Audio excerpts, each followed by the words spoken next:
హైదరాబాద్ లో కన్సల్టేషన్ మరియు 3,500 రూపాయల colour doppler test Avis hospitals లో ఉచితంగా పొందండి. హాయ్ హలో నమస్తే, welcome back to Suman TV. ప్రస్తుతం మనతో పాటు ఉన్నారు motivational speaker, family counsellor, public speaker Rajani Rama గారు. నమస్తే మ్యామ్. నమస్తే నవీన. మ్యామ్, కోల్కతా అభయ కేసు మనం సుప్రీంకోర్టులో నిన్న హాఫ్ ఆఫ్ ది హియరింగ్ మొత్తం కూడా మీరు వినే ఉంటారు.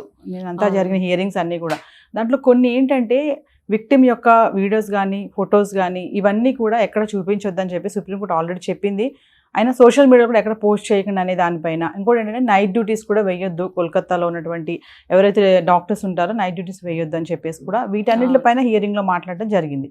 దీనంతా ఎలా చూడొచ్చు అంటారు? ఇది మళ్ళీ ఒక కొత్త పరిణామమే. ఎందుకంటే ఇప్పుడు వాళ్ళకి ముందు జరిగిన ఇన్వెస్టిగేషన్లో ఫస్ట్ వాళ్ళు ఏవైతే దృష్టికి తీసుకున్నారో కోర్టు వాళ్ళు దాని మీద ఇమ్మీడియట్గానే యాక్షన్ తీసుకున్నారనే చెప్పాలి. ఏంటంటే ఇప్పుడు వికీపీడియాకి చెప్పారు వీళ్ళు, ఆ విక్టిమ్ ఎవరైతే ఉందో లేడీ డాక్టరు, ఆమెకి సంబంధించిన ఫొటోస్ కానీ వీడియోస్ కానీ ఏది కూడా పేరు కానీ మెన్షన్ చేయవద్దు.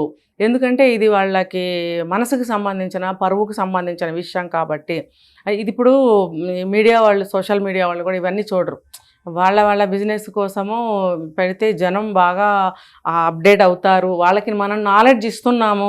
లేకపోతే ఈ వీడియోస్, ఈ లేడీ డాక్టర్ సంబంధించినటువంటి వీడియోస్ ఏదో ఫేస్ పెట్టి బాడీ వేరే మార్ఫింగ్ లాగా కూడా సాంగ్స్ అని వీడియోస్ అని డిఫరెంట్గా ఆమె గురించి వాళ్ళకి పెడుతున్నప్పుడు వీళ్ళ దృష్టిలో ఆ అమ్మాయి గురించి సింపతి, ఇంత బాగుండవలసిన ఆ అమ్మాయి లైఫ్ అనవసరంగా ఇలా పాడు చేశారు, జనంలో సింపతి రావాలి అనే మంచి ఉద్దేశమే కావచ్చు. కానీ ఇది ఎలా ఉంటుందంటే కొంచెం తల్లిదండ్రుల తరఫు నుంచి తీసుకుంటే వాళ్ళకి మానసికంగా చాలా బాధపడతారు. ఆ అమ్మాయిని లైక్ చేసేవాళ్ళు ఎవరైనా కానీ, ఫర్ ఎగ్జాంపుల్ ఆ అమ్మాయిని మ్యారేజ్ చేసుకోవాల్సిన అబ్బాయి ఎవరైతే ఉన్నాడో ఆ అబ్బాయి కూడా ఆ చూసిన ప్రతిసారి చాలా బాధపడతాడు. అంతే కదా. ఇప్పుడు ఆ అమ్మాయిని ఆ అబ్బాయిని కరెక్ట్గా ఆ అబ్బాయి ఫోటో అవునా కదా మనకు తెలీదు, కానీ ఒక అబ్బాయి లాగా ఆ లేడీ డాక్టర్ని ఇంకో అబ్బాయిని కలిపి వీడియోస్ చూపించడము, ఆమె బర్త్డే పార్టీస్ చేసుకున్నట్టు, ట్రిప్స్కి వెళ్ళినట్టు, రకరకాలుగా వాళ్ళ కజిన్స్తో కానీ ఫ్యామిలీ మెంబర్స్, రిలేషన్స్, వాళ్ళతో చుట్టాలు ఉంటారు కదా, వాళ్ళతో అందరితో ఫోటోలు దిగినట్టుగా అవన్నీ తీసుకొచ్చి చూపిస్తున్నారు. అది ఎంతవరకు కరెక్ట్ అనేది పబ్లిక్కి తెలుసా? వీళ్ళు సింపతి కోసము అలా చేస్తున్నారని అనుకుందాం. కానీ ఫ్యామిలీ తరఫు నుంచి చూస్తే వాళ్ళకి చాలా బాధాకరమైన విషయం. వీళ్ళందరూ కనుక చుట్టాలు కానీ, కజిన్స్ కానీ, ఫ్రెండ్స్ కానీ, పెళ్లి చేసుకోవాల్సిన అబ్బాయి కానీ చూసినట్టయితే అవి వాళ్ళందరూ ఎంత బాధపడతారు అవి కదా. కాబట్టి ఇది వాళ్ళ ఫ్యామిలీని దృష్టిలో పెట్టుకుని మీడియా వాళ్ళు ఇలా చేయకూడదు, సోషల్ మీడియా వాళ్ళు అని చెప్పి కోర్టు వాళ్ళకి, వికీపీడియా వాళ్ళకి హెచ్చరించడం జరిగింది.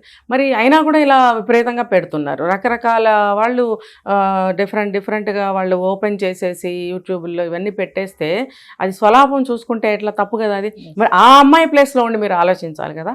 ఆ అమ్మాయికి ఫ్యామిలీకి ఎంత బాధాకరమైన విషయం అది. చీమ కుట్టితేనే మనం ఎంతో బాధపడిపోతామే, జీవితాంతం పచ్చి పుండులాగా ఈ అమ్మాయి విషయం వాళ్ళకి కెలుకుతూనే ఉంటుంది కదా. మనం ప్రతిరోజు గుర్తు చేసి ఇంకా బాధ పెట్టాలా? ఆ ఇంగిత జ్ఞానం వాళ్ళకు ఉండాలి. కోర్టు హెచ్చరించిన తర్వాత కూడా వీళ్ళు అలా చేయడం ఏంటి? బాగా మేడం సోషల్ మీడియాలో బాగా అప్పుడు విపరీతంగా అసలు అంటే ఎందుకు పెడుతున్నారో అర్థం కాదు. తల్లిదండ్రులకి ఎంత బాధ అది.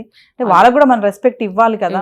అమ్మాయిని కోల్పోయారు, వాళ్ళ ఒక్కతే కూతురు, వాళ్ళకు కూడా కొంచెం రెస్పెక్ట్ ఇవ్వాలని చెప్పి నిన్న కోర్టులో మాట్లాడడం జరిగింది. ఇంకోటి ఏంటంటే డ్యూటీస్, నైట్ డ్యూటీ వేయొద్దు వాళ్ళకి అని చెప్పేసి కూడా మాట్లాడారు నిన్న. ఇప్పుడు తల్లిదండ్రులు అనేవాళ్ళు వాళ్ళ పెద్దరికానికి కానీ, ఒక డాక్టర్ పేరెంట్స్గా కానీ ఇప్పుడు వీళ్ళు చాలా చీప్గా ఈ సోషల్ మీడియాలో ఇలా చూపిస్తున్నప్పుడు ఆ తల్లిదండ్రుల యొక్క ఇందాక చెప్పుకున్నట్టు అదే ఆ పరువు ప్రతిష్టలు ఏమవుతాయి? వాళ్ళ మర్యాదకి భంగం కదా అది. వాళ్ళ మర్యాదను తీసేసినట్టే కదా. ఎవరిస్తారండి వీళ్ళకి అటువంటి హక్కు? పోనీ ఏమన్నా రైట్స్ తీసుకున్నారా? పర్మిషన్ తీసుకున్నారా ఇలా వెయ్యమా అని? అసలు పర్మిషన్ ఇవ్వలేదు కదా కోర్టు. ఎప్పుడైతే ఇవి చూసిందో కోర్టు వెంటనే స్టాప్ చేయమని చెప్పి హెచ్చరించినప్పుడు, ఆర్డర్స్ పాస్ చేసినప్పుడు ఇంకా ఎందుకు కంటిన్యూగా వీళ్ళు తీస్తున్నారు? మరి మళ్ళీ ఒకసారి కోర్టు హెచ్చరించాల్సిన విషయం ఉంది కదా, అవసరం ఉంది కదా. వీళ్ళు ఆలోచించాలి, మనం తప్పు చేస్తున్నామా, మన వ్యూస్ కోసం కానీ లేకపోతే ప్రజల యొక్క సింపతి కోసం కానీ మనం చేస్తున్నాము అని కవర్ చేసుకోవద్దు. ప్రజల సింపతి ఎప్పుడూ ఉంది. నువ్వు ఇలాంటి బొమ్మలు పెడితేనే సింపతి వస్తుందా? అక్కర్లేదు. ఎక్స్ట్రా ఎంత వచ్చేస్తుంది? అవసరం లేదు. ఇప్పుడు వీ వాంట్ జస్టిస్ అబౌట్ ఈమె లేడీ డాక్టర్ అని చెప్పి ఎంతోమంది పెడుతున్నారు. అవే పెడుతూ ఉండండి పోనీ, అది సింపతియే కదా, అది సపోర్టే కదా. మీరు కావాలంటే ఆ పని చేయండి. ఆ అమ్మాయి మార్ఫింగ్ చేసిన వీడియోస్, బొమ్మలు, ఫోటోలు, ఎవరెవరితోనో గ్యాదరింగ్, గ్రూప్స్ ఆఫ్ ఫొటోస్, అవన్నీ నిజమా అబద్ధం ఎవరికి తెలుసు? మీరు పెడుతున్నారు, నిజంగా వాళ్ళ చుట్టాలా, లేకపోతే ఆ పక్కన ఉన్న అబ్బాయి నిజంగా ఆ అమ్మాయిని చేసుకోవాల్సిన అబ్బాయి అయినా తెలుసా మీకు? కరెక్ట్గా తెలుసా? ప్రజలు నిజంగా అదే అనుకుంటారు కదా. అంటే ప్రజల్ని కూడా మీరు మోసం చేస్తున్నారు. మోసం చేసి మీరు వ్యూస్ సంపాదించడం అని కానీ, లేకపోతే సింపతి ఇంకా పెంచుతున్నామని కానీ మాయలో ఎందుకుంటున్నారు? అది ఎంతవరకు కరెక్ట్ కాదు అసలు. ఇప్పుడు తల్లిదండ్రుల యొక్క మానసిక పరిస్థితి, పరువు ప్రతిష్టలు ఏమవుతాయి, వాళ్ళ యొక్క గౌరవ మర్యాదలు ఏమవుతాయి? వాళ్ళ బిడ్డ ఎంతో పేరు ప్రతిష్టలు తెచ్చుకోవాల్సిన, డాక్టర్ అవ్వాల్సిన ఒక డాక్టర్ గారి అమ్మా నాన్న అంటే సమాజంలో ఎంత విలువ ఉంటుంది. వాళ్ళ విలువను మీరు తీసేస్తున్నారు. ఇప్పుడు సరే, ఆ అమ్మాయి చనిపోయింది, పక్కన పెడదాం. ఉన్న వాళ్ళని ఇంకా చంపుతున్నారుగా. మా అమ్మాయి ఎవరికీ తెలియదు ఈ రోజు వరకు. ఆ అమ్మాయి ఒక డాక్టర్ అయ్యి హాస్పిటల్ నుంచి బయటకు వచ్చి సపరేట్గా ఆమె ఒక నర్సింగ్ హోమో ఏదో ఓపెన్ చేసినప్పుడు ఒక డాక్టర్గా గుర్తింపు పొందేది. కానీ ఇప్పుడు ఏ రకంగా గుర్తింపు పొందుతుంది? మీరు చేస్తున్నటువంటి చీప్ పబ్లిసిటీకి ఆ అమ్మాయి ఏ రకంగా గుర్తింపు పొందుతుంది అని నేను అడుగుతున్నాను. అంటే ఇండైరెక్ట్గా ఉన్న తల్లిదండ్రులను ఇంకా చంపుతున్నారు, ఉన్న పరువుని ఇంకా తీస్తున్నారు, ఉన్న గౌరవాన్ని ఇంకా మంటగలుపుతున్నారు. ఇప్పటికైనా సరే కోర్టు వాళ్ళు ఇచ్చినటువంటి ఆ హెచ్చరికని దృష్టిలో పెట్టుకుని వాళ్ళు ఆపితే మంచిది. లేకపోతే కోర్టు కూడా ఏం ఊరుకోదు కదా, నెక్స్ట్ ఏదో ఒకటి చెప్తారు. తర్వాత ఇప్పుడు ఈ కొత్త విషయాలన్నీ బయటపడుతున్నాయి. సిబిఐ మళ్ళీ ఇన్వెస్టిగేషన్ చేసింది కాబట్టి, ఎందుకంటే 17వ తారీఖు నివేదిక ఇవ్వాలన్నారు. మళ్ళీ ఇది సరిపోవట్లేదు, కొన్ని కారణాల వల్ల అక్టోబర్ 1కి అన్నారు కదా మేడం. చాలా సిబిఐ అయితే లోతుగా వెళ్ళింది. మనం కొన్ని వీడియోలు చెప్పుకున్నాం కూడా, కొత్త అన్ని కూడా బయటకు వచ్చాయని చెప్పేసి. ఆ రిపోర్ట్ కూడా మొత్తం నేను చదవడం కూడా జరిగింది హియరింగ్స్ లో. చాలా వస్తున్నాయి, రోజుకొకటి వస్తుంది.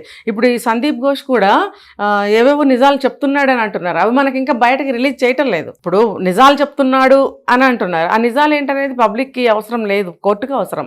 కోర్టులో కూడా వాదోపవాదాలు చాలా తీవ్రంగా జరుగుతున్నాయి ప్రతిరోజు కూడా. అంటే అపోజిషనల్ కూడా ఉంటారు కాబట్టి వీళ్ళకి వాదోపవాదాలు బాగా జరుగుతున్నాయి. ఒకళ్ళు చెప్పిన దానికి రెండో వాళ్ళు కొంచెం అది ఎలాగా ఇది ఎలాగా అని అనటం నేను విన్నాను, ఆ వాదోపవాదాలు. కాబట్టి ఏది ఏంటనేది ఫైనల్ అవ్వందే మనకు కూడా రివీల్ చేయరు వాళ్ళు. కాబట్టి ఏదేమైనా వాళ్ళు కూడా లోపల చాలా ఫైట్ చేస్తున్నారు లాయర్స్ రెండు వైపుల నుంచి. ఈ నిజానిజాలేంటి, ఆ సాక్ష్యాలేంటి త్వరలోనే బయటకు వస్తాయి. అక్టోబర్ 1 వచ్చేసింది.